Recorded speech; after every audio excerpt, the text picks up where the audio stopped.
because of COVID, no one's here in Auschwitz. We kind of are all by ourselves here. But it's so eerie. It's a gloomy day and no one's here. And to think this was filled with millions of people that were executed here.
It's just crazy to be in this spot where literally thousands of people were shot to death. Right there. They'd come out of that building and they would just line them up and execute them.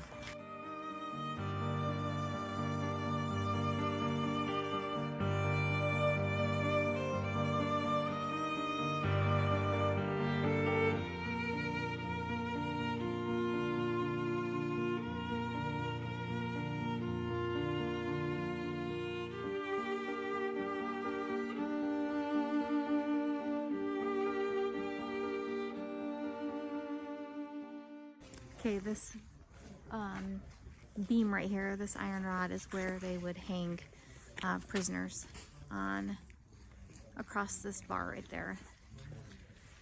For other prisoners to just come by and look at them for, you know, intimidation reasons.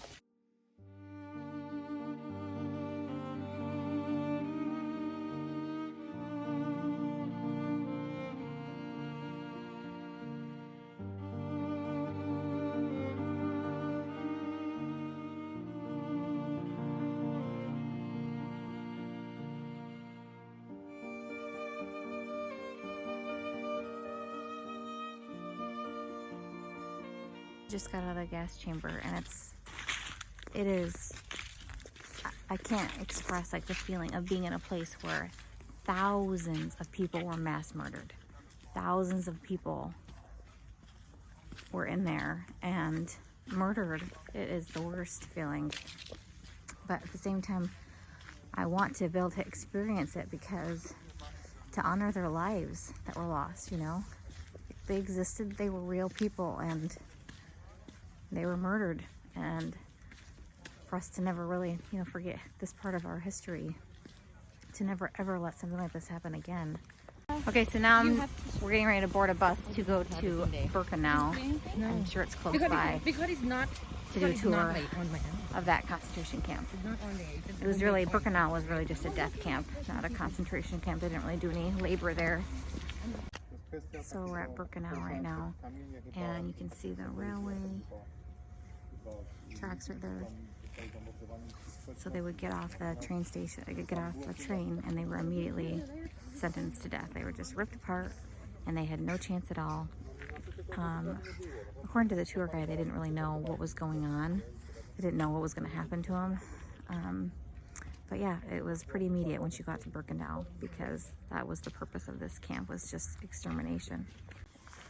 these buildings right back there, they're all burned down and destroyed by the Nazis right before the camps were liberated to disguise like evidence of just how many people were murdered. I think they said, the tour guide said, like 36 buildings were just filled with luggage, suitcases, because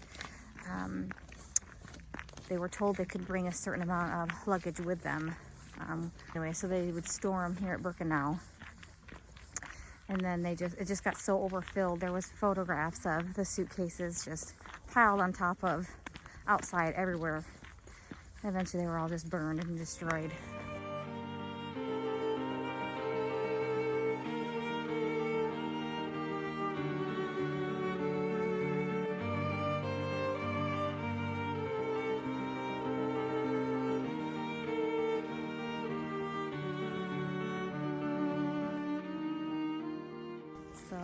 The spot right here that I'm on is called, and this road I'm about to take is called the Walk to Heaven.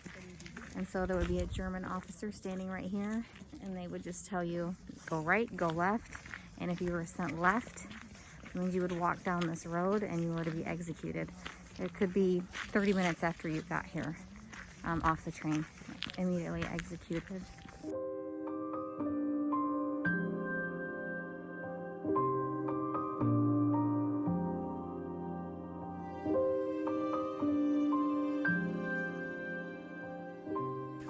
So behind me is the crematorium right there, and they could burn in this crematorium 8,000 bodies a day, daily here.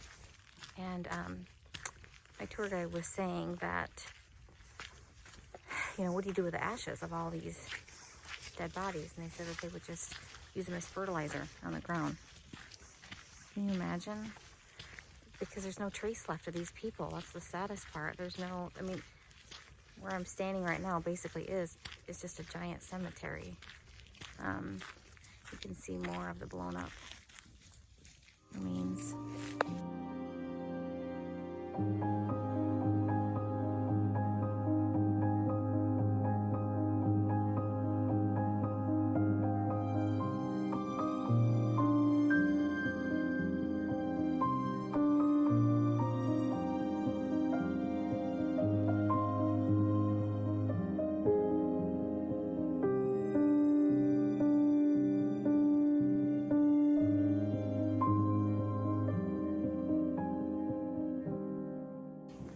Inside of the barracks. Just think about how cold it was, like in the winter, bitter, bitter cold. And if you were by a window, you don't have a blanket or anything. It's an eerie feeling being here.